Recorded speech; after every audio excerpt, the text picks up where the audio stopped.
हे बघा, आता मी स्वयंपाक करते तर घरामध्ये एकाने स्वयंपाक केला तरी सगळ्यांचं पोट भरतं की नाही? भरतं. तसंच घरामध्ये एकाने जरी नामस्मरण केलं, नामचिंतन केलं, एकाने जरी पूजा केली तरी त्याचं फळ सगळ्यांना मिळतं. तेवढीच गोष्ट खरी आहे.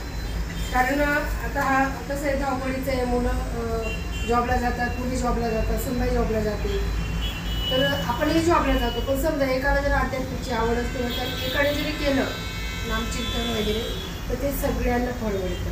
तसं मी आता एक स्वयंपाक करते, सगळ्यांचं पोट भरणार आहे. बघा आता छान छान भाकरी, असा खरडा बनवून ठेवला आहे. खरडा बनवून ठेवला आहे. आणि त्याच्यानंतर मी नामस्मरण करणार. आमचा हात दरबार असतो. तर तुम्हाला सांगण्याचं तात्पर्य एवढंच आहे की तुम्ही करू शकता. घरामध्ये एकाने केलं सगळ्यांना फळ आहे, एकाने स्वयंपाक केला सगळ्यांचं पोट भरणार आहे. रामकृष्ण. नीलकंठं दयालं